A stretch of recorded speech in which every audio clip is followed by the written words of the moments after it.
All right, let's dive in. This deep dive is taking us back to Oz. Back to Oz. Yep.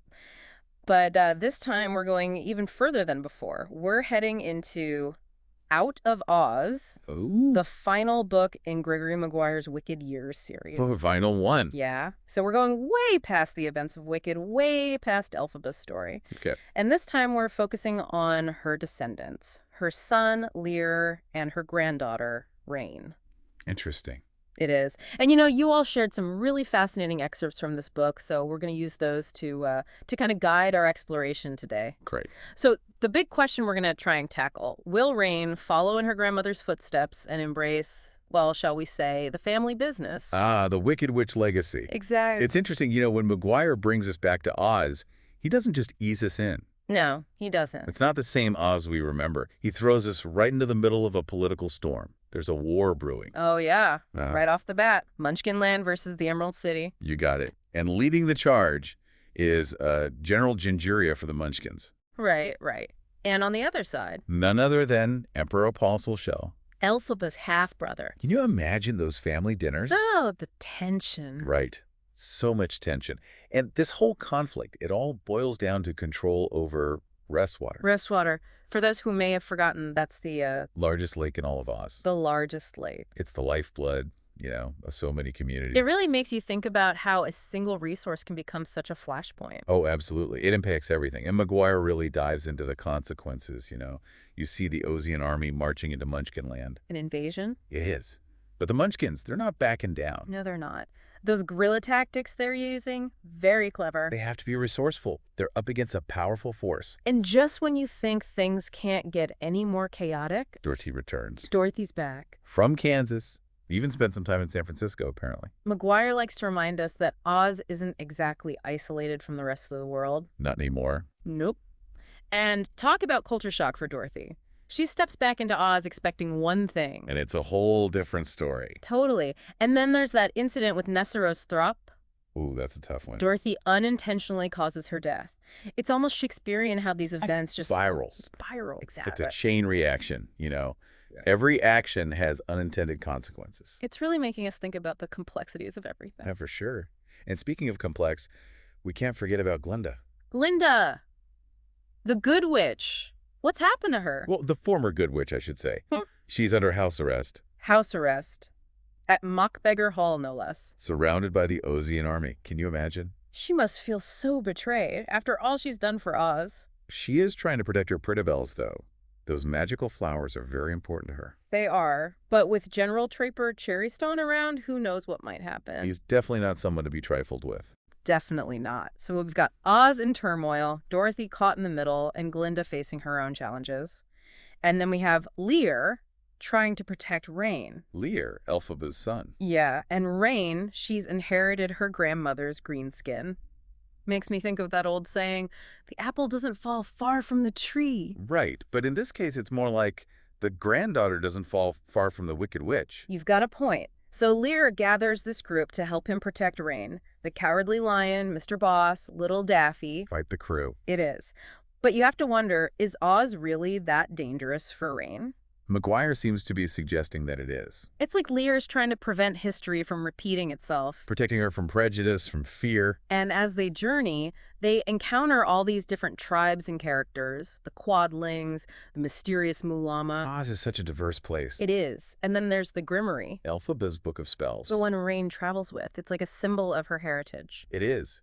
And it represents the potential for both good and evil. That's what's so fascinating about Rain. She's got this powerful book, but she's still figuring out her own magic. It seems to happen around her unintentionally sometimes. Like that earthquake. Exactly. She's got a natural affinity, but can she control it? That's the big question.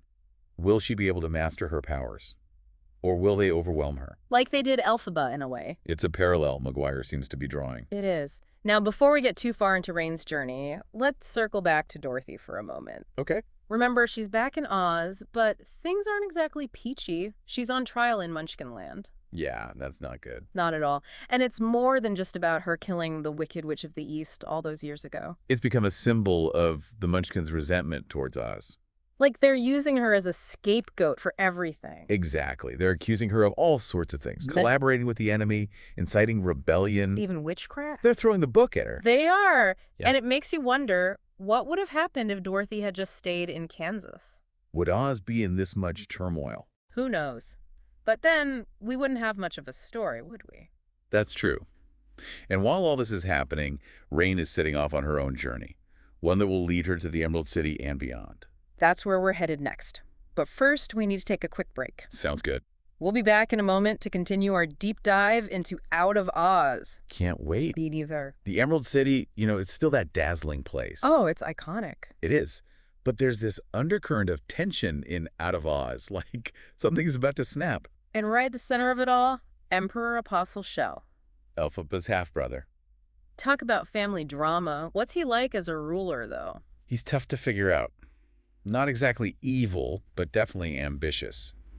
Power-hungry, maybe? He's walking a tightrope, right? Yeah. Trying to hold on to control with all these forces pulling at him. The war with Munchkinland, the unrest in the Emerald City itself, and then there's Elphaba's legacy. That's got to weigh heavily on him, being her brother, yet the emperor. It's like he's trying to erase her, Ugh. But that's impossible. And then Rain arrives. Looking for Lear. Yeah, her father. She's on this journey of self-discovery, but how does the Emerald City factor in? It's a city of illusions, right?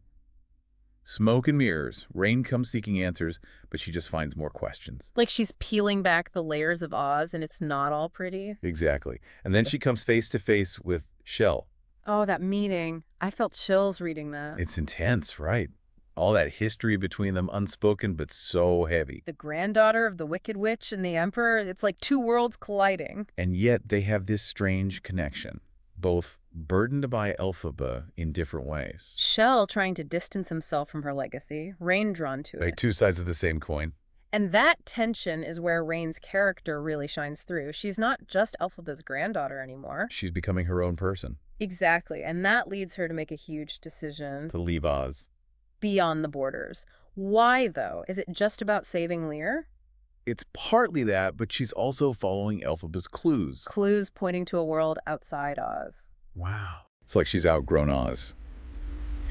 Her destiny lies elsewhere. Bold move. And a bit scary, right? To just step into the unknown like that. It is. But before she leaves, there's that reunion with Glinda. Oh, and South Stairs. Yeah. So powerful. Glinda's accepting her fate at that point. It's almost like she's passing the torch to Rain. In a way, yeah. The former good witch, imprisoned, looking to the granddaughter of her enemy. It's like the world's been flipped upside down. It has, and there's such vulnerability in both of them, Glinda physically, Rain emotionally. Yet they find strength in each other. It's beautiful. It is. Speaking of beauty, what about Dorothy? How does her story wrap up? Dorothy's story is one of letting go. She realizes Oz isn't her home. There's no place like home. Right. And for her, home is Kansas. She chooses the ordinary life. It's a reminder that sometimes that's enough. It is. And it mirrors Rain's journey in a way. Both realizing Oz isn't the answer. The Rain goes beyond. Dorothy returns to the familiar. Two sides of the same coin again? Maybe. What about Lear, though? Do he and Rain reunite? They do, but it's bittersweet. Lyra's been through so much. The trauma lingers. He's free, but still a prisoner in a way. It's a reminder that even magic can't erase everything. Some scars run deep. So Rain saves her father, says goodbye to Glinda, and leaves Oz. What next? Maguire leaves us with a cliffhanger. We know she's following Elphaba's clues, but to where? It's the unknown. It's like stepping off the edge of a map. Exciting and terrifying. Both. But I think Maguire's saying the journey itself matters as much as the destination. It's about pushing boundaries, discovering who you are. And Out of Oz ends not with a period, but with an ellipsis. It's just the beginning for Rain. Thinking about Rain leaving Oz, it makes me want to revisit Dorothy's departure for a moment. Yeah, they both made the choice to leave, but for very different reasons. So what happens to Dorothy when she's back in Kansas? Maguire gives her a really peaceful ending. I think she finally realizes that all those adventures in Oz, as amazing as they were, well, they led her right back to where she belonged. Back to Kansas. Exactly. And it's not like she's disappointed or anything. It's more like she's come to appreciate her ordinary life in a whole new way. She's found contentment. Yeah. And leaving Oz, it lets her escape the shadow of her past. Yeah. She's not defined by those two wicked witches anymore. Just Dorothy from Kansas. Exactly. ready for a brand new chapter. It's a nice contrast to Lear's story, isn't it? Oh, definitely. Sadly, Lear's ending isn't quite so happy. We know he's reunited with Rain, but it's not an easy reunion. No, the trauma of what Mombi did to him, it really lingers. Even with magic, some wounds just don't heal quickly. Maguire doesn't shy away from that, does he? The lasting effects of trauma, they're real, even in Oz. It adds this layer of realism to the story, I think. It does. And it makes you think about the limitations of magic. It can't fix everything. Maybe true healing comes from within, from facing those inner demons. Maybe. So Dorothy goes home, Lear begins his long road to recovery, and Rain. She sets off on her own path, beyond Oz. She's following those clues Elphaba left behind, determined to uncover the truth.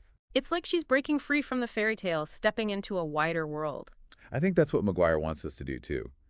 To question what we believe, to look beyond the familiar and embrace the unknown. To never stop exploring. Exactly. Rain's journey is a metaphor for all of us. We grow, we change, we shed old beliefs, and we step outside our comfort zones to figure out who we really are. It's inspiring, isn't it? But what happens to Oz itself? That's left open to our imagination. Yeah. We see glimpses of the changes happening. The war, the power struggles. Will Oz ever find peace? Will magic survive? We don't know for sure. And that's the beauty of it, right? We get to keep thinking about these questions long after the book is over. It's a story that stays with you. Absolutely. And I think that's the mark of a truly great book. One that sparks conversations that makes you think about bigger ideas. And Out of Oz does that in spades. It challenges us to rethink good and evil family legacy and the power of choice. And ultimately, it reminds us that even in a world filled with magic, it's the human heart that really matters. Our connections, our choices, the love we share. Well said. I think that's a perfect note to end on. Our deep dive into Out of Oz has come to a close. I've enjoyed exploring this with you. Me too. We've covered so much ground.